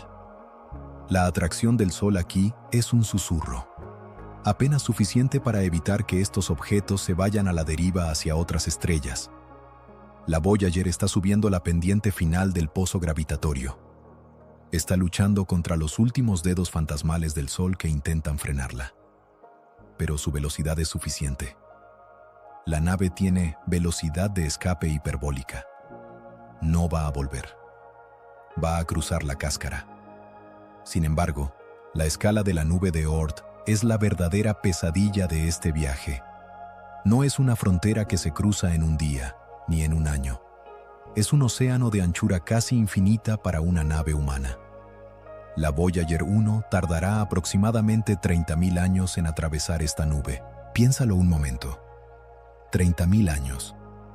Hace 30.000 años, en la Tierra, los neandertales todavía caminaban por Europa. Estábamos pintando leones en las cuevas de Chauvet. No existía la agricultura. Dentro de 30.000 años, la Voyager todavía estará dentro de la nube de Oort. Es una larga noche. Un túnel de tiempo y espacio donde nada sucede, donde la única realidad es el paso de cometas invisibles y el lentísimo cambio de las estrellas en el fondo. La nave se convertirá en una cápsula del tiempo encerrada dentro de otra cápsula del tiempo más grande. Y mientras ella viaja por este limbo helado, en la Tierra, la historia humana se desarrollará, florecerá, colapsará y renacerá docenas de veces. La Voyager será olvidada. Se convertirá en un mito, si es que queda alguien para contar mitos. Pero ella seguirá allí, un pequeño dardo de metal atravesando la niebla más grande del sistema solar. Si la historia de la humanidad fuera un libro de 1000 páginas, el viaje de la Voyager a través de la nube de Oort ocuparía un estante entero de enciclopedias vacías. Entrar en esta región es entrar en la larga noche. Durante los próximos 30.000 años, la nave no experimentará eventos. No habrá sobrevuelos planetarios. No habrá maniobras de corrección de rumbo. No habrá amaneceres ni atardeceres. Solo habrá una caída libre interminable a través de la oscuridad. Un deslizamiento hipnótico y rectilíneo que durará más que toda la historia de la civilización que la construyó. Es difícil transmitir el peso de 30.000 años. Para la nave, es simplemente una distancia física a recorrer. Pero para nosotros, los observadores que quedamos atrás, es un abismo temporal vertiginoso. Imaginemos qué sucederá en la Tierra mientras la Voyager cruza este desierto de cometas. En los primeros 5.000 años de esta travesía, es probable que la Tierra entre en un nuevo ciclo glacial natural, si el cambio climático antropogénico no lo impide o retrasa. Los glaciares podrían volver a descender desde el Ártico, enterrando ciudades como Oslo, Estocolmo o Montreal bajo kilómetros de hielo, tal como hicieron hace 12.000 años. La Voyager seguirá volando. En 10.000 años, la precesión de los equinoccios cambiará el cielo terrestre. La estrella polar ya no indicará el norte. Vega ocupará su lugar. Las constelaciones se deformarán. Orión perderá su cinturón. La Osa Mayor se estirará hasta volverse irreconocible. Los astrónomos del futuro mirarán un cielo alienígena. Pero la Voyager, sumergida en el vacío, seguirá siendo un punto fijo de metal en movimiento, indiferente a la danza de los cielos que dejó atrás. En 20.000 años, lenguajes que hoy dominan el mundo, como el inglés, el español o el mandarín, serán tan ininteligibles y antiguos como lo son hoy los gruñidos de la Edad de Piedra o las primeras inscripciones sumerias. Si todavía hay humanos, hablarán lenguas que no podemos imaginar. Si encuentran los registros de la misión Voyager en algún archivo digital arqueológico, necesitarán lingüistas especializados para descifrar qué significaba NASA o por qué enviamos música de rock and roll a las estrellas. La nave se habrá convertido en un artefacto de una civilización mítica, la gente del plástico y el silicio. Mientras tanto, en la soledad del espacio, la erosión continúa su trabajo microscópico y brutal. La nube de Oort no está vacía de polvo. Al contrario, es un depósito de material primordial. Durante estos 30.000 años, la nave será sometida a una lluvia constante de partículas a hipervelocidad. El blindaje térmico negro que envuelve el cuerpo principal de la nave se volverá gris claro, blanqueado por los impactos y la radiación cósmica. La gran antena blanca, que una vez fue el orgullo de las comunicaciones de la NASA, estará marcada por miles de microcráteres. Parecerá la superficie de una luna en miniatura, picada y cicatrizada. El aislamiento térmico de color dorado se deshará en copos, flotando alrededor de la nave como confeti metálico, arrancado por choques con granos de polvo un poco más grandes. La Voyager empezará a parecer un naufragio. Perderá su forma nítida y geométrica para volverse algo más orgánico, más desgastado, como una piedra de río pulida por la corriente del tiempo. Sin embargo, el disco de oro resistirá. La cubierta de aluminio, aunque abollada y mate, cumplirá su función de escudo. Los surcos del disco estarán protegidos del chorro de arena cósmico. La música de Bach y los saludos en 55 idiomas permanecerán congelados a 270 grados bajo cero, en un estado de suspensión criogénica perfecta. La memoria sobrevivirá al cuerpo. Hacia el final de este periodo, alrededor del año 30.000 o 40.000 después de Cristo, la Voyager comenzará a sentir un cambio sutil. La gravedad del Sol, que durante milenios ha sido un ancla débil tirando de ella hacia atrás, finalmente se rendirá. La nave cruzará la marea gravitatoria. En este punto, la atracción del Sol se vuelve más débil que la atracción combinada de las estrellas de la Vía Láctea. Es el momento de la emancipación final. La nave deja de orbitar, incluso teóricamente, a nuestro Sol. se convierte en un objeto libre, sujeto solo a la gravedad de la galaxia misma. Ha dejado de ser un objeto del sistema solar para convertirse en un ciudadano de la Vía Láctea. Y justo cuando cruza esa frontera invisible, cuando sale del cascarón de la nube de Oort y entra en el espacio interestelar profundo y verdadero, ocurre el primer encuentro. Después de 40.000 años de soledad, la Voyager 1 tiene una cita con una estrella extraña. No es un choque, no es una visita cercana, pero en la escala del cosmos es un roce de hombros. Una estrella enana roja, invisible para el ojo humano hoy, se acerca en la oscuridad para saludar al viajero cansado. Corre el año 40.272 aproximadamente. La Voyager 1 ha estado viajando durante 40 milenios. Para poner esto en perspectiva, 40.000 años es todo el tiempo que ha transcurrido desde que los humanos modernos reemplazaron a los neandertales en Europa hasta la invención de Internet. Es un abismo de tiempo en el que han nacido y muerto imperios, religiones y quizás la especie misma. Y en este momento remoto, la sonda muerta alcanza su primer hito interestelar significativo. Delante de ella, en la constelación que los antiguos astrónomos de la Tierra llamaron Camelopardalis, la jirafa, brilla una estrella. No es una estrella majestuosa, es una enana roja de tipo espectral M, pequeña, fría y tenue. Los catálogos estelares del siglo XX la etiquetaron con el nombre poco poético de Gliese 445 o AC +179 3888. Lo curioso de este encuentro es que no es solo la Voyager la que viaja hacia la estrella. La estrella también viaja hacia nosotros.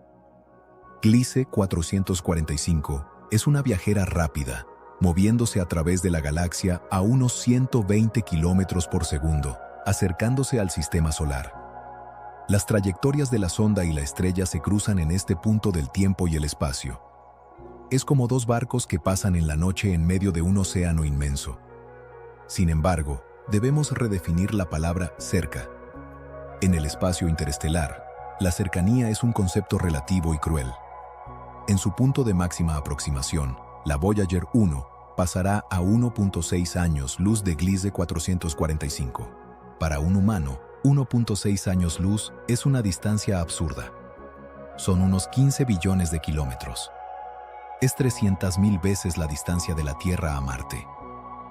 Si hubiera alguien viviendo en un planeta alrededor de Gliese 445, algo improbable, ya que es una estrella fulgurante inestable, y mirara hacia la Voyager con un telescopio convencional, no vería nada. La sonda es demasiado pequeña, demasiado fría y demasiado oscura. Incluso a esta distancia mínima, la Voyager es invisible, un grano de polvo metálico perdido en el vacío. Pero en términos galácticos, esto es un roce. Es lo más cerca que la Voyager 1 estará de cualquier estrella durante decenas de miles de años. Imaginemos la escena desde la perspectiva de la nave. La Voyager 1 es ahora un esqueleto erosionado. Su antena blanca está gris por los impactos de micrometeoritos. Sus generadores nucleares están fríos como el hielo. No hay electricidad. No hay conciencia. Pero si el disco de oro pudiera sentir, estaría bañado por una luz nueva. La luz de Gliese 445, rojiza y débil, proyectaría sombras largas sobre el fuselaje de la nave, sombras diferentes a las del Sol que la vio nacer. Durante unos siglos, esa estrella roja será la reina del cielo de la Voyager, brillando más que Sirio o Canopus. Y luego, lentamente, quedará atrás. La nave no se detiene. Su velocidad de escape la lleva más allá, cruzando la proa de la estrella y sumergiéndose de nuevo en la oscuridad. Este encuentro es una tragedia de la comunicación. La Voyager 1 lleva las instrucciones para construir un reproductor de discos. Lleva saludos en 55 idiomas y música de Mozart. Lleva la evidencia de que una vez sentimos, amamos y pensamos. Y pasa de largo, en silencio, a años luz de un sistema estelar que ni siquiera sabe que estamos pasando. Es el cartero que pasa por la calle equivocada, entregando una carta urgente a una casa vacía. Lo más irónico es el destino de la Tierra en este momento. En el año 40.000, la posición de Gliese 445 en el cielo de la Tierra habrá cambiado radicalmente debido al movimiento propio de las estrellas. Si todavía hay astrónomos en la Tierra, verán a Gliese 445 como una estrella relativamente brillante. Quizás sepan, consultando archivos de datos arqueológicos de la era espacial temprana, que una pequeña nave antigua está pasando cerca de ella en ese preciso momento. Quizás apunten sus radiotelescopios, o la tecnología que usen entonces, hacia esa estrella, intentando captar un reflejo, un ping fantasmal. Pero no habrá nada. La Voyager no tiene voz. El paso por Gliese 445 marca el fin del vecindario local. Al dejar atrás esta estrella, la Voyager 1 entra en el verdadero desierto galáctico. Ya no está influenciada por la dinámica del sistema solar ni por sus vecinos inmediatos. Se convierte en un objeto errante de la Vía Láctea, sujeto a la rotación del disco galáctico. Mientras tanto, en una dirección completamente diferente del cielo, su hermana gemela, la Voyager 2, se acerca a su propio destino, una cita con una estrella mucho más brillante y famosa. Su reloj marca el año 42.000.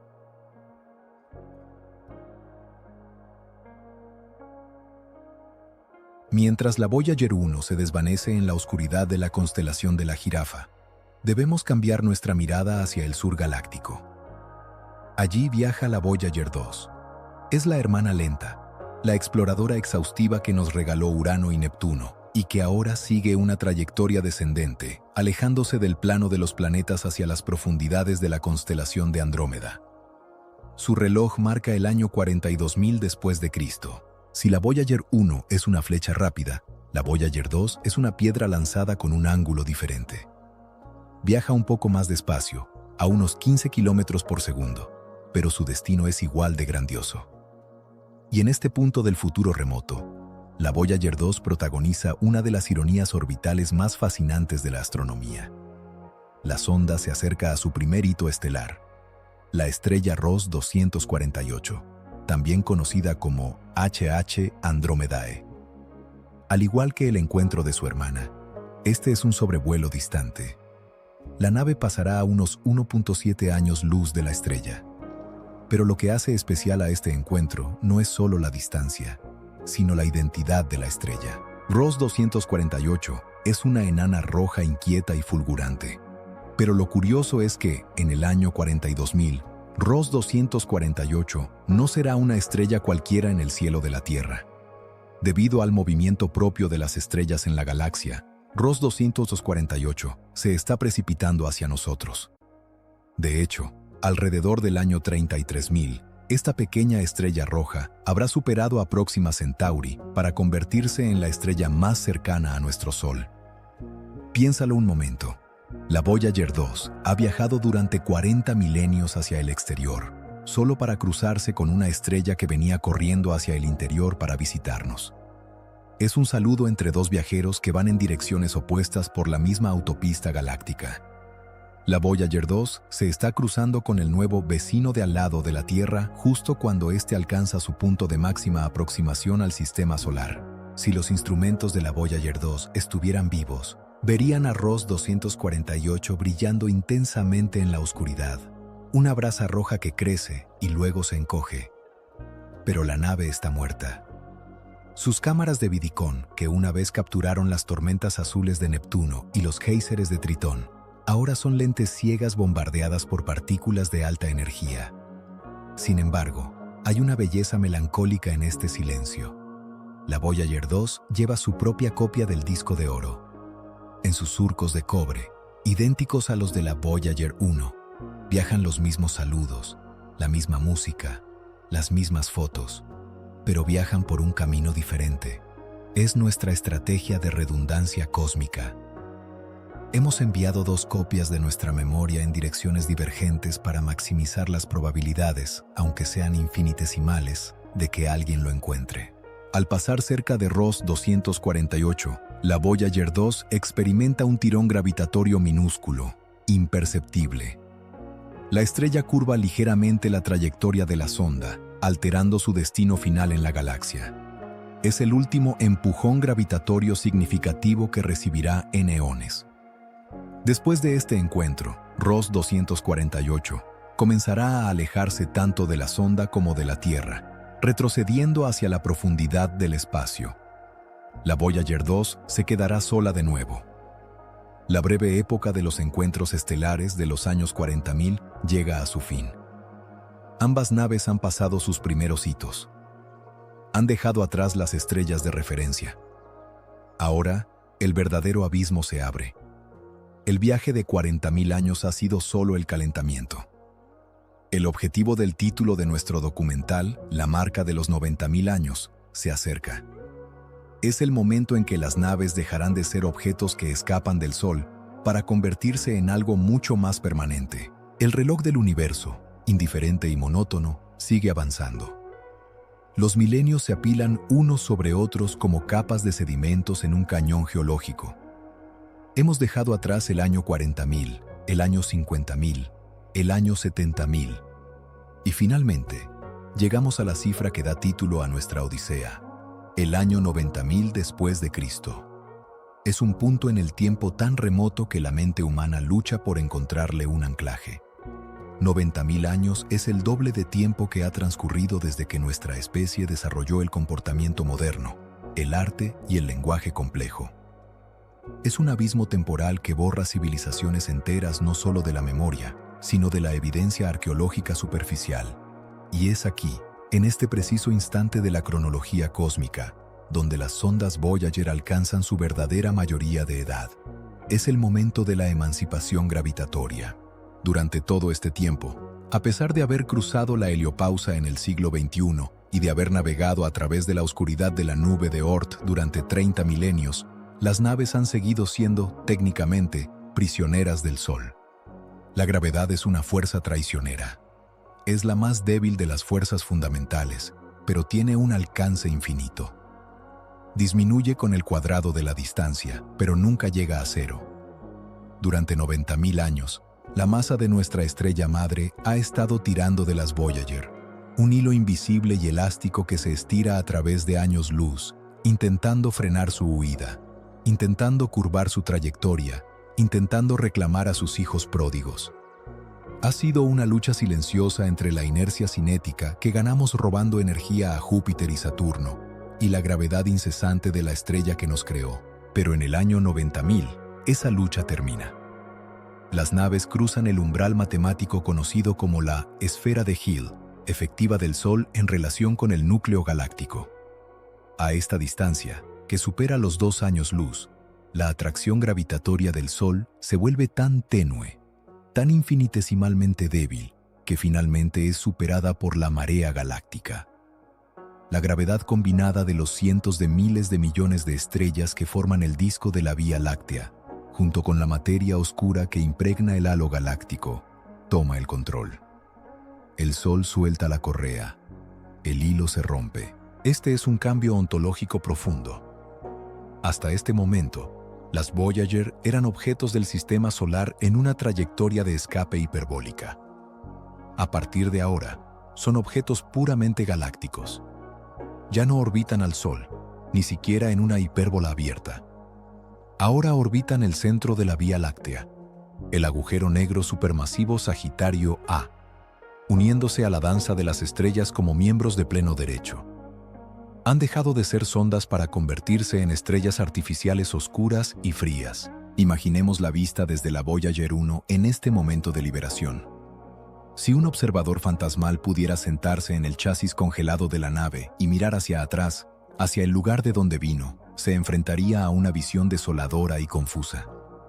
Intentar encontrar el Sol sería un ejercicio de frustración astronómica. A esta distancia, el Sol ha dejado de ser un disco. Ha dejado de ser el Sol. Se ha reducido a una estrella más en el fondo estrellado, brillando con una magnitud visual que lo hace indistinguible de miles de otras estrellas tenues. Ha perdido su realeza. Ya no deslumbra. Ya no calienta. Es solo un punto amarillo pálido, anónimo, perdido en un campo de estrellas que se ha deformado por completo. Porque ese es otro horror del año 90.000. El cielo ha mentido. Las constelaciones que guiaron a los marineros en la Tierra las figuras que nuestros ancestros dibujaron conectando puntos de luz. Orión, la Osa Mayor, Escorpio, Casiopea, han sido destruidas. Las estrellas no están fijas, se mueven, orbitan, derivan. En 90.000 años, el movimiento propio de las estrellas cercanas ha desbaratado todos los mapas estelares que llevamos grabados en el disco de oro.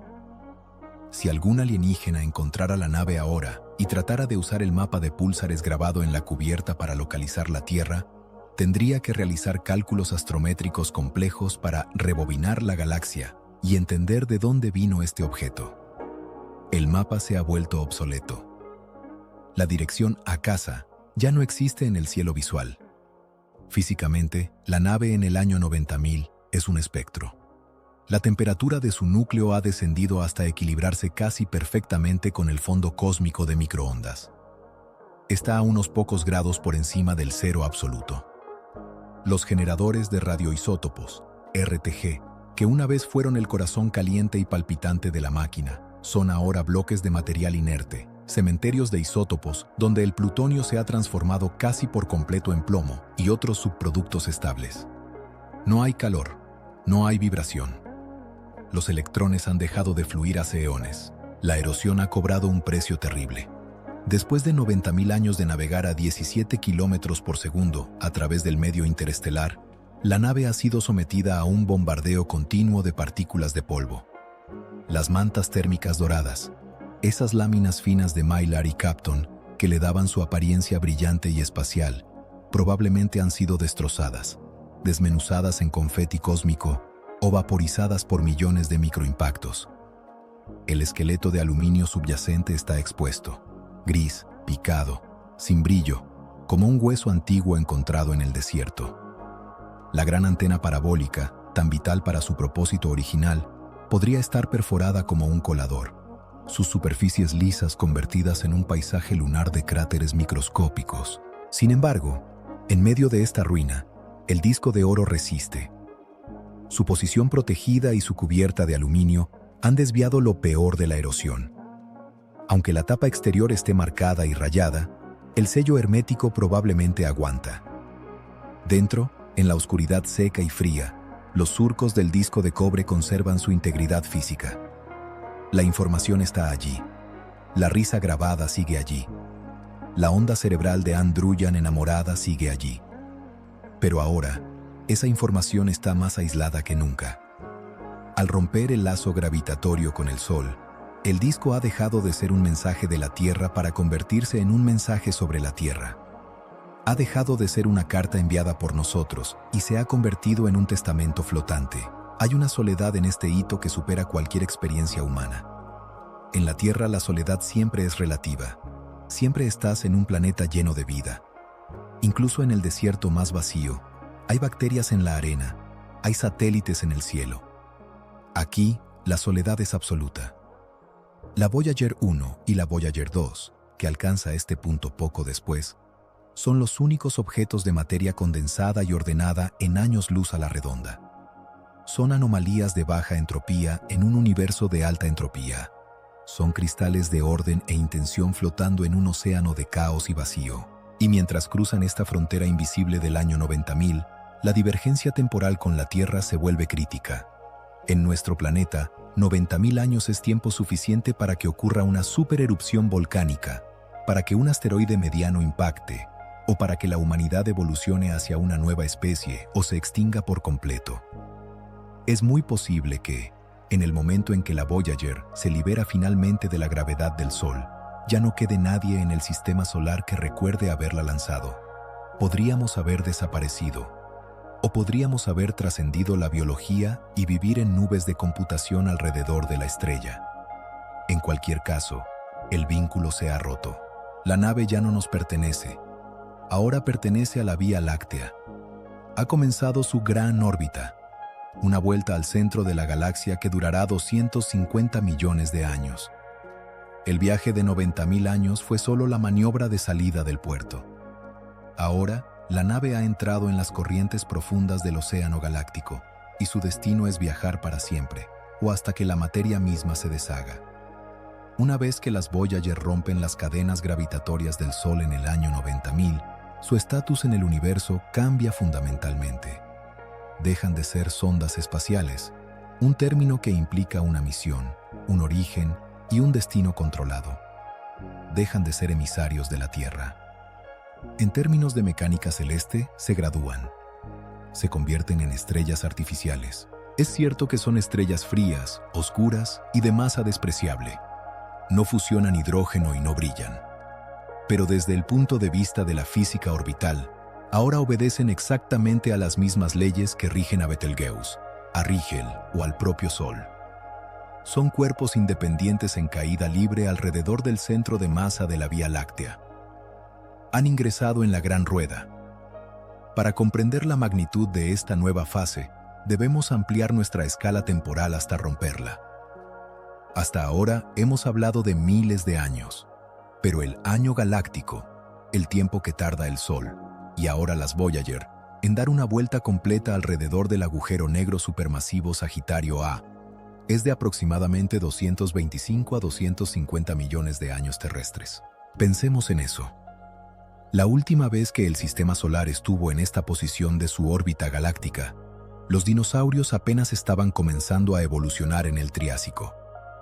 Los continentes de la Tierra estaban unidos en el supercontinente Pangea. No existían las flores, ni los pájaros, ni los mamíferos tal como los conocemos. Cuando las Voyager completen su primera vuelta a la galaxia, dentro de 250 millones de años, la Tierra será irreconocible. La tectónica de placas habrá remodelado el mapa por completo. América y Asia podrían haber chocado, el Mediterráneo habrá desaparecido. Es muy probable que la especie humana se haya extinguido o haya evolucionado en algo que no reconoceríamos como biológico. Pero las Voyager seguirán allí, completando su primer año. Y lo harán viajando a través de los vecindarios más peligrosos y hermosos de la galaxia. La órbita que seguirán no es un círculo plano y perfecto. La galaxia no es un disco sólido, es un fluido de estrellas y gas. Las Voyager, al igual que el Sol, realizarán un movimiento oscilatorio, un baile de olas. Mientras orbitan el centro, también subirán y bajarán a través del plano galáctico, como un corcho flotando en el mar. Este movimiento vertical tiene un ciclo de unos 60 millones de años. Durante estas travesías, las naves cruzarán los brazos espirales. Actualmente, estamos en el brazo de Orión, un brazo menor, pero en su viaje eterno, las Voyager atravesarán el brazo de Perseo y el brazo de Sagitario. Estas son las zonas de tráfico denso de la galaxia. Son regiones donde las nubes moleculares gigantes se colapsan para formar nuevas estrellas. Aquí reside el mayor peligro para la inmortalidad de la nave. El espacio interestelar promedio es vacío, pero los brazos espirales están llenos de nubes de gas denso y polvo. Si la Voyager 1 atraviesa una nebulosa densa, la erosión se acelerará exponencialmente. El chorro de arena suave del vacío se convertirá en una tormenta de granizo microscópica. En cuestión de unos pocos millones de años cruzando una nebulosa, la cubierta de aluminio del disco de oro podría ser lijada hasta desaparecer, exponiendo los surcos de cobre a la destrucción. Sin embargo, la probabilidad estadística está del lado de la nave. El espacio es, ante todo, espacio. La inmensa mayoría de la galaxia está vacía. Es muy probable que las Voyager pasen su vida eterna navegando por la nada, esquivando las nubes densas por pura suerte. ¿Chocarán con algo? Esta es la pregunta que todos se hacen. ¿No terminarán estrellándose contra una estrella o siendo tragadas por un agujero negro? La respuesta es matemática. Casi con total seguridad no. La densidad estelar es absurdamente baja. Si el Sol fuera una pelota de ping-pong en Nueva York, la estrella más cercana sería otra pelota de ping-pong en Atlanta. Las Voyager son partículas de polvo viajando entre esas pelotas. La probabilidad de una colisión física directa con una estrella es tan baja que, estadísticamente, pueden orbitar la galaxia billones de veces sin tocar nada. Son barcos fantasma, en el sentido más literal. Son objetos manufacturados, llenos de geometría recta y ángulos precisos, anomalías de orden en un universo de caos que flotarán para siempre sin puerto. En esta escala de millones de años, la nave también se convierte en un testigo mudo de la muerte estelar. Pasará cerca, en términos astronómicos, de supernovas. Verá estrellas explotar. La radiación gamma de estas explosiones bañará la nave. Aunque no fundirá el metal, esta radiación de alta energía tiene un efecto pernicioso sobre la información. Podría borrar cualquier rastro magnético residual en la cinta de datos de la nave, si quedara alguno, y transmutar lentamente los átomos de la superficie. Pero el oro es inerte. El oro resiste. El mensaje grabado físicamente es la forma más robusta de memoria. Imaginemos el año 500 millones de Cristo. Las Voyager están completando su segunda órbita galáctica. El Sol, su estrella madre, ha comenzado a calentarse, haciendo que la vida en la Tierra sea difícil o imposible. Imaginemos el año 5.000 millones de Cristo. Las Voyager llevan 20 órbitas. El Sol ha agotado su hidrógeno. Se hincha y se convierte en una gigante roja, tragándose a Mercurio y Venus y convirtiendo la Tierra en una bola de lava fundida.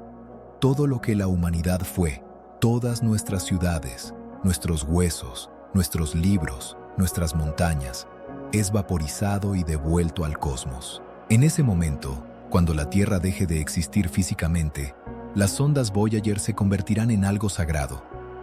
Serán los únicos objetos sólidos que quedan del planeta Tierra.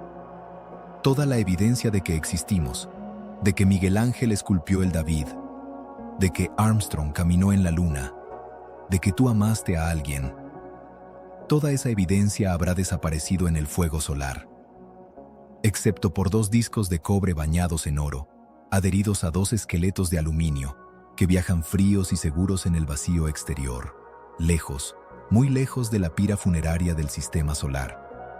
Al convertirse en estrellas artificiales, las Voyager nos han regalado la única forma de inmortalidad que es físicamente posible: la preservación de la forma a través de la distancia. No salvaron nuestras vidas, pero salvaron nuestra memoria.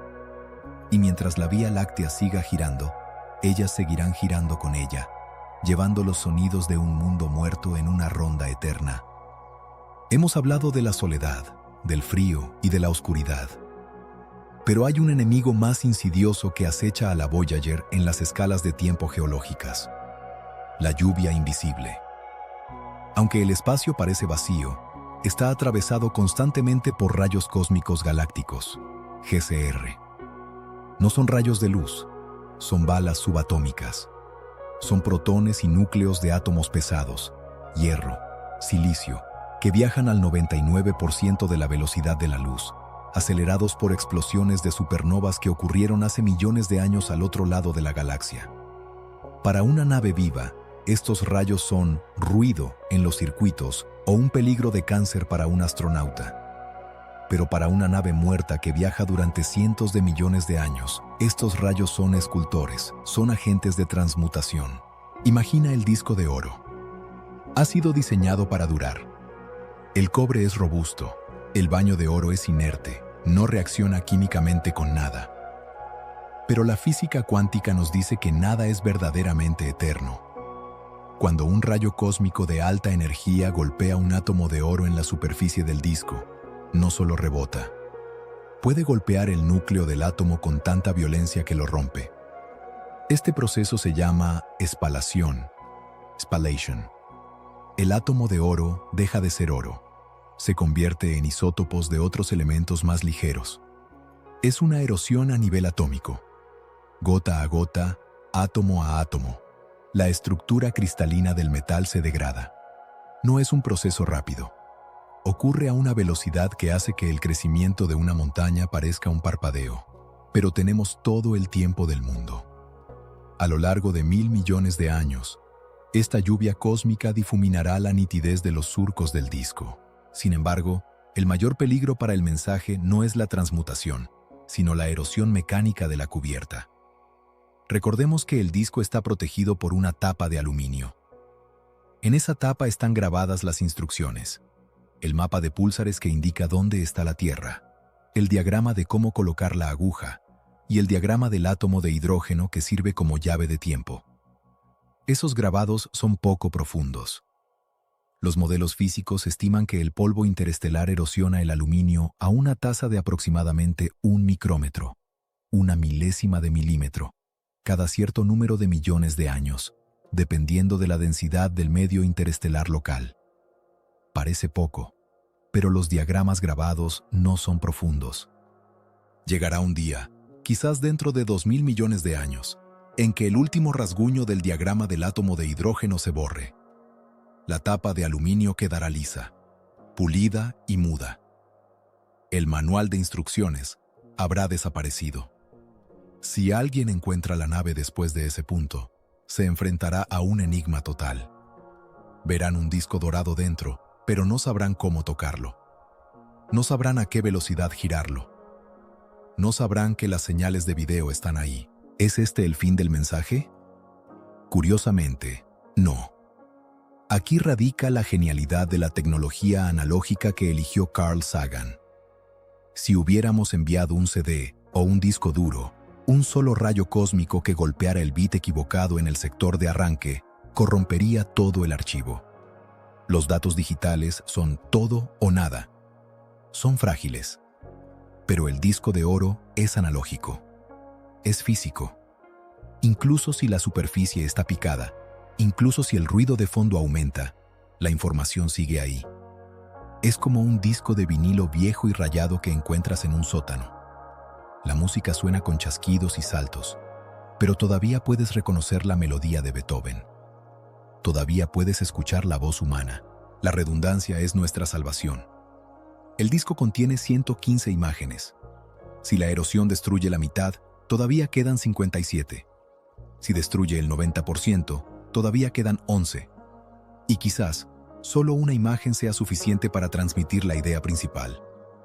No éramos dioses, ni monstruos. Éramos criaturas blandas que construían cosas duras. Hay otro límite final, más extraño aún: la sublimación térmica. En el vacío absoluto, los sólidos pueden evaporarse lentamente, muy lentamente, sin pasar por líquido. Los átomos de la superficie simplemente se cansan de estar unidos y flotan hacia el espacio. Calculamos que el disco de oro podría sobrevivir en una forma reconocible hasta 5.000 millones de años antes de que la entropía y la erosión lo conviertan en una forma abstracta e ilegible. 5.000 millones de años. Ese es aproximadamente el tiempo que le queda de vida al Sol. Esto nos lleva a una conclusión sobrecogedora. La Voyager está diseñada para sobrevivir exactamente el mismo tiempo que su estrella madre. Es una carrera entre la nave y el Sol. Mientras la Voyager se erosiona lentamente en la oscuridad galáctica, el Sol en el centro del sistema solar está quemando su combustible, preparándose para su propia muerte violenta. Y es muy probable que el disco de oro siga siendo legible el día en que la Tierra sea tragada por el fuego. El mensaje durará más que el mensajero, y ciertamente más que el remitente. La erosión del mensaje es inevitable, pero su resistencia es heroica. Es una botella lanzada al mar hecha del material más noble que pudimos encontrar, luchando contra la disolución universal. Mientras la Voyager se desliza por el vacío silencioso, preservada en su ataúd de frío, en la Tierra el tiempo no se detiene. El tiempo devora. Existe una divergencia temporal cruel entre el viajero y su hogar. Para la sonda, 1 millón de años es simplemente un cambio en la posición de las estrellas de fondo.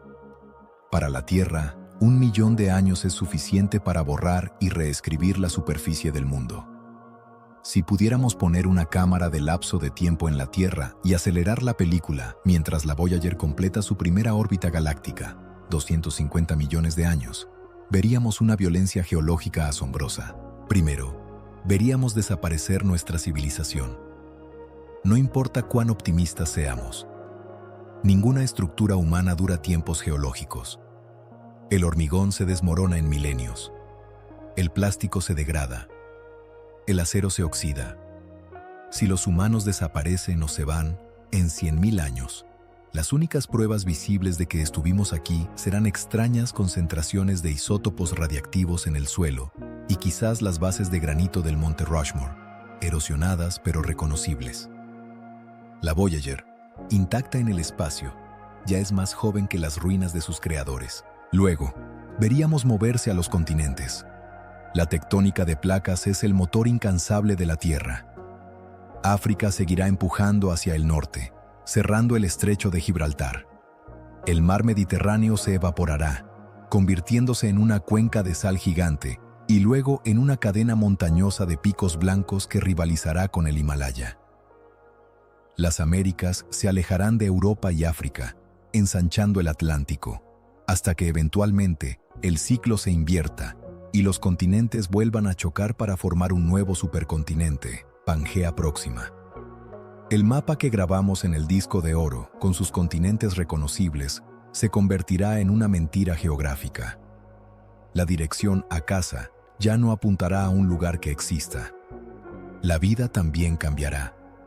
En la escala de la Voyager, la biología es fluida. Los mamíferos grandes, como nosotros, son efímeros.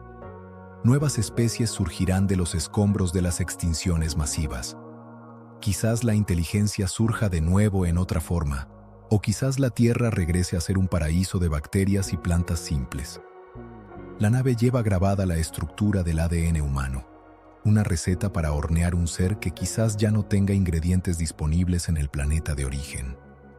Pero la amenaza final no es geológica ni biológica, es estelar. El Sol, la misma estrella que dio vida a la Tierra, será su verdugo. Las estrellas como el Sol no son estáticas. Se vuelven más brillantes con la edad. Aproximadamente cada 1.000 millones de años, la luminosidad del Sol aumenta un 10%. Parece poco, pero es catastrófico para un planeta en la zona habitable. Dentro de unos 1.000 millones de años, cuando las Voyager estén completando su cuarta vuelta a la galaxia, el Sol será tan caliente que los océanos de la Tierra comenzarán a hervir. La atmósfera se llenará de vapor de agua, creando un efecto invernadero desbocado similar al de Venus. La vida en la superficie se extinguirá. La Tierra, el punto azul pálido, se volverá marrón y estéril. Y luego, el final. Dentro de 5.000 millones de años, el Sol agotará su hidrógeno. Su núcleo colapsará y sus capas exteriores se hincharán violentamente. Se convertirá en una gigante roja. El horizonte del Sol crecerá hasta tragarse a Mercurio, luego a Venus, y finalmente se detendrá justo en la órbita de la Tierra. Nuestro planeta será vaporizado o reducido a una ceniza de roca fundida orbitando dentro de la atmósfera solar. Todo lo que alguna vez fuimos, las catedrales, los océanos, las memorias, los huesos de nuestros ancestros, los discos duros de Internet, todo será aniquilado a nivel atómico. Aquí es donde la ironía alcanza su clímax doloroso. En ese momento de destrucción total, las sondas Voyager estarán a salvo. Estarán lejos, muy lejos, navegando en la oscuridad fría del otro lado de la galaxia. El fuego que consume a la Tierra no las tocará. Ni siquiera verán el destello, porque estarán a miles de años luz de distancia. Las Voyager se convertirán entonces en algo más que naves. Se convertirán en los archivos de respaldo, backup drives, de la humanidad.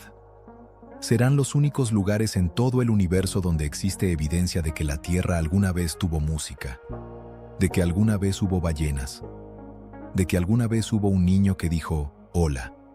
La copia original habrá sido destruida.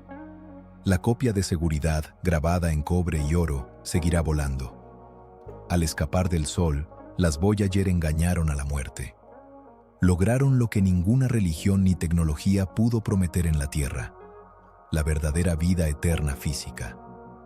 Pero el precio de esa eternidad es ser los únicos testigos mudos de un mundo que ya no existe. Son huérfanas definitivas.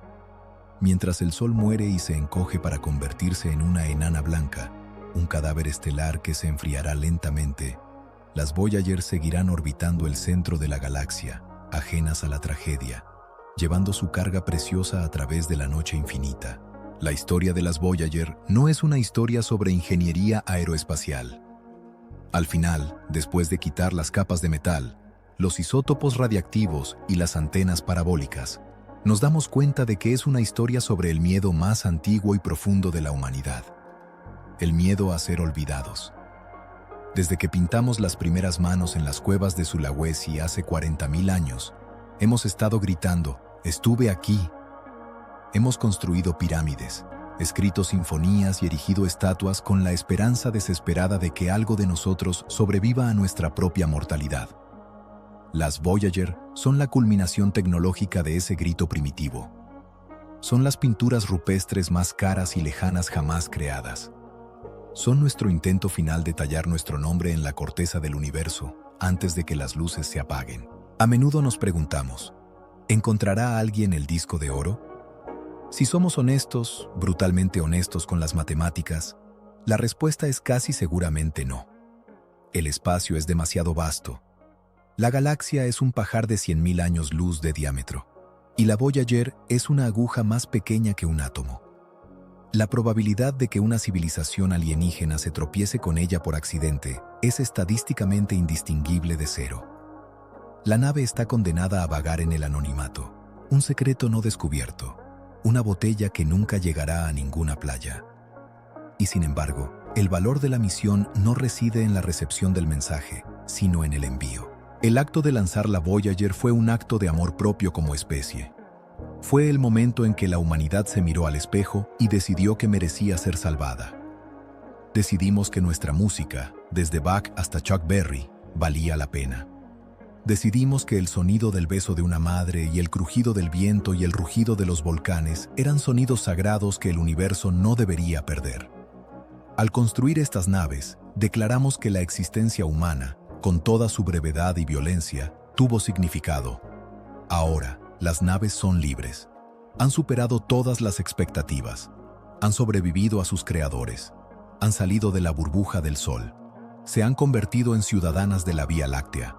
Y mientras nosotros seguimos aquí, atrapados en nuestra pequeña roca azul, luchando nuestras guerras insignificantes y preocupándonos por el precio del mañana, ellas siguen allí fuera, cumpliendo la única misión que realmente importa: persistir.